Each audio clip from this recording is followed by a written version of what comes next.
মৰমৰ ছাত্ৰ-ছাত্ৰীসকল প্ৰত্যেক দিনৰ দৰে আজিও কেইটামান আসাম ৰিলেটেড জিকে লৈ আহিছোঁ।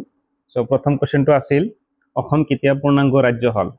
এইটো আমাৰ প্ৰথম কোৱেশ্চনটোৰ ক অপশ্যনত আছিল 1947 চনত, খ আছিল 1950, 1956 আৰু 1962। ইয়াতে আমাৰ ৰাইট অপশ্যনটো হ'ল, ইয়াতে ৰাইট অপশ্যন হ'ল খ। অ'কে, আমি প্ৰত্যেকটো ৰাইট অপশ্যনটো দি থাকিম, তোমালোকে নোটছ কৰি লৈ ল'বা। এইবিলাক আসাম ৰিলেটেড যিমানবোৰ এক্সাম আছে এক্সামত অহাৰ সম্ভাৱনা থাকে। নেক্সট কুৱেশ্যনটো চোৱা। নেক্সট কুৱেশ্যন, অসম কেতিয়া মুখ্য আয়ুক্তৰ প্ৰদেশ হৈছিল। ইয়াতে আমাৰ ৰাইট অপশ্যনটো হ'ল 1974 চনত। অ'কে, 1874। নেক্সট কুৱেশ্যনটো চোৱা। ভাৰতীয় সংবিধানৰ কোনটো অনুচ্ছেদত অসমক বিশেষ ব্যৱস্থা দিয়া হৈছে। এইটো আমাৰ অনুচ্ছেদ 371 খ, হয়নে? অপশ্যন খ নম্বৰ ৰাইট এনচাৰ। নেক্সট,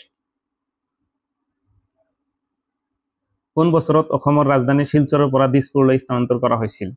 ইয়াতে আমাৰ ৰাইট অপশ্যনটো হ'ল 1973 চনত। ঘ অপশ্যনটো ৰাইট এনচাৰ। নেক্সট কুৱেশ্যনটো, 1973 চনত অসমৰ ৰাজধানী শিলচৰৰ পৰা দিছপুৰলৈ স্থানান্তৰ কৰা হয়। এই সময়ছোৱাত অসমৰ মুখ্যমন্ত্ৰী কোন আছিল। এইটো বহুত ইম্পৰ্টেণ্ট কুৱেশ্যন হয়। এইবিলাক সাধাৰণতে তোমালোকক আসাম ৰিলেটেড যিমানবোৰ গভৰ্ণমেণ্ট এক্সাম আছে এইবিলাক এক্সামত সোধা হয়। এইটো আমাৰ অপশ্যন খ নম্বৰটো ৰাইট এনচাৰ, শৰৎচন্দ্ৰ সিংহ। প্ৰথমটো আছিল প্ৰফুল্ল মহন্ত, বিমলা প্ৰসাদ চলিহা, গোপীনাথ বৰদলৈ। আমাৰ ৰাইট এনচাৰ হ'ল শৰৎচন্দ্ৰ সিংহ। নেক্সট 6 নম্বৰ কুৱেশ্যনটো আছিল, ভাৰতীয় সংবিধানৰ কোনখন সূচীত অসমৰ জনজাতীয় অঞ্চল সামৰি লোৱা হৈছে। ইয়াত আমাৰ ৰাইট অপশ্যনটো 6ষ্ঠ অনুসূচীত।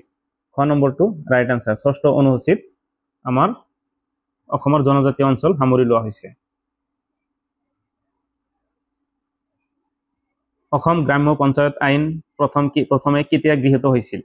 অসম গ্ৰাম্য পঞ্চায়ত আইন প্ৰথমে কেতিয়া গৃহীত হৈছিল। এইটো আমাৰ ৰাইট অপশ্যন ক নম্বৰ ৰাইট অপশ্যন, 1948 চনত।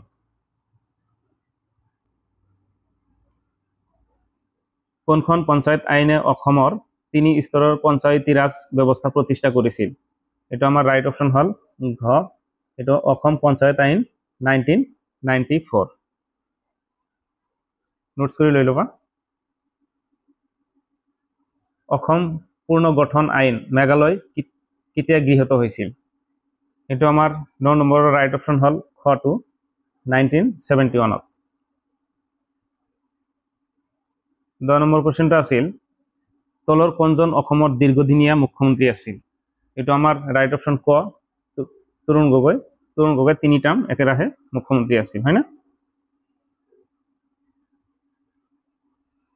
অসম প্ৰদেশ কংগ্ৰেছ কমিটি কোন চনত প্ৰতিষ্ঠা হৈছিল। ইয়াত আমাৰ ৰাইট অপশ্যন 1921 চনত। ক অপশ্যনটো ৰাইট।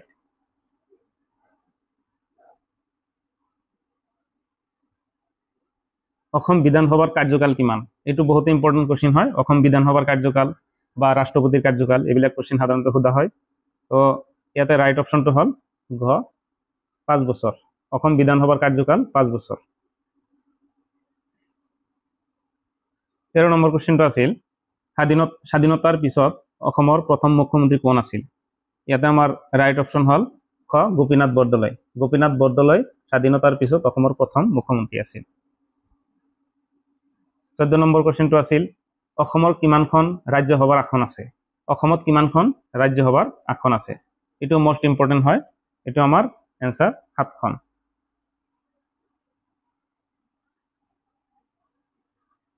অসমৰ মুখ্যমন্ত্ৰীক কোনে শপতনামা প্ৰদান কৰে।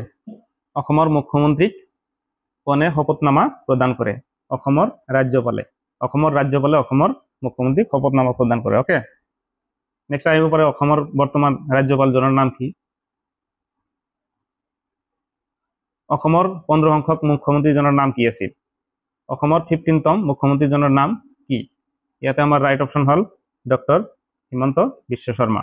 ডক্টৰ হিমন্ত বিশ্ব শৰ্মা হ'ল 15তম মুখ্যমন্ত্ৰী অসমৰ।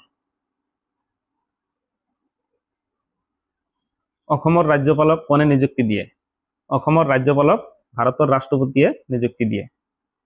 ভাৰতৰ ৰাষ্ট্ৰপতিয়ে অসমৰ ৰাজ্যপালক বা যিকোনো ৰাজ্যপালক নিযুক্তি দিয়ে। অ'কে, অসম ৰাজ্যৰ সাংবিধানিক মুৰব্বী কোন।